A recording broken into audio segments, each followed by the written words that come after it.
get into some of our results.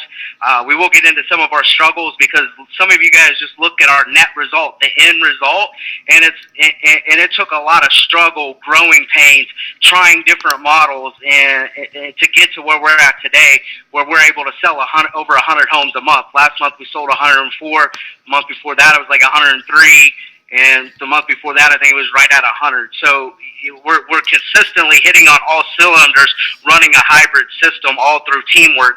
It all really starts with our core values and our culture. It really starts with honesty and integrity within our team, the leadership. You got to be able to love what you do and the people that you're doing it with. But we all really hold ourselves to peer-to-peer accountability, and we work hard and we're disciplined. Some of the things I'm even going to be able to share with you, you may have even heard before, or as you have access to our call center, it just seems redundant. And that's really where mastery is in the boredom and in the repetition. But at the end of the day, we demand excellence, and we're all specialists within this team model. We have a transactions department, a listings department, a call center. We have buyer agents that only work with buyer agents. We have listing agents that only work with listing agents. We're also bringing on coaches on our team and expanding nationally with our franchise because we own our brokerage. We do have 4 owners, myself, Gerbig, a guy by the name of Brian Brundage, and Grant Farha. So even developing the key piece with Mark and some of the other things that we have going on in our business, it's just not serving one person, and we're all specialists, and we can focus on whatever cliche, whatever our one thing is, and then really innovate, personal growth, continuous learning, really learn together, think together, and we'll without a doubt create together. It's hard to keep politics and negativity out of your office, but we really try to speak only positive. I've just had a few agents leave, and a little bit of turnover, and there is some gossiping that's going to happen, but we really try to come from a place of positivity, and we really hold each other accountable. And this is going to be the key part for each and every one of you guys.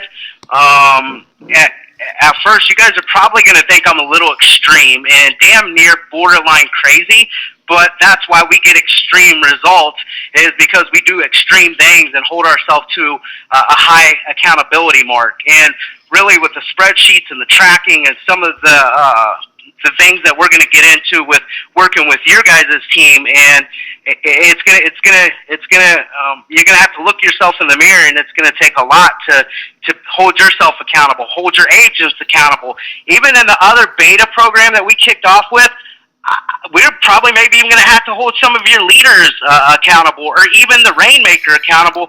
As an ISA, I'm going to start to get you to think more like an owner instead of as an employee.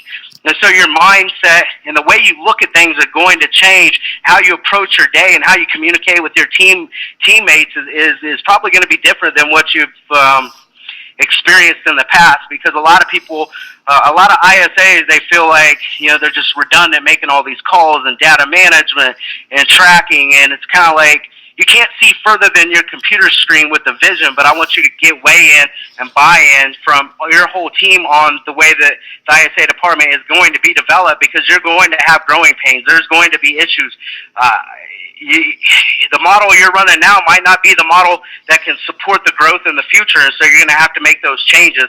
And as we spend these weeks together, I'm more than happy to sharing our stories, what I've personally been through, what our company's been through, what our agents have been through to get to where we're at. And it starts with no excuses.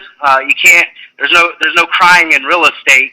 And at the end of the day, you just have to be accountable for your actions and make no excuses, whether you're not hitting your call volume, the quality of appointments, because these first 90 days, you're going to be tested.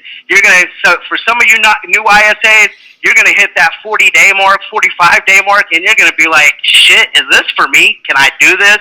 It takes 90 days for me to develop an ISA or even a buyer agent. Right now on this call, I have 2 new people, agents, Jessica and Tyrus, on this call, and they're new. I think Jessica just started this week, and he started today.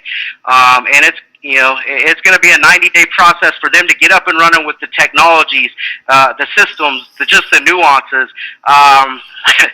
I'm not going to say scripts. Mark and I are not big script guys. This kind of goes back to our belief with psychology and personal growth and development. Is most of these coaching companies are puking scripts on you. They're publishing companies. That's what they are. They're publishing companies. They're in business to sell content, and we're going to master the psychology of filters, whether it's expires, withdrawn, for sale by owners, internet leads, whatever it may be. And we will give you a structure of a call. We will drop some scripts into your hands. But for the most part, we really want to show you how to position yourself, demonstrate leadership.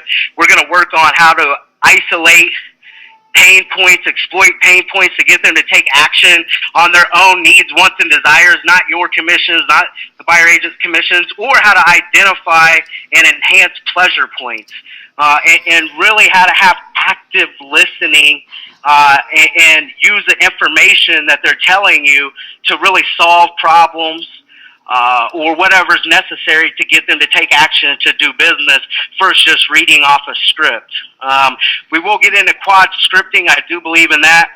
And you're really looking for an outcome, whether it's taking a pre-approval attempt, customizing an account, setting a buyer appointment, setting a listing appointment. So there is some simple quad scripting that goes into this, but it comes down to asking better questions to get better answers. And once you have the better answers, hopefully you have the nuggets of the pain or pleasure points to be able to go from there.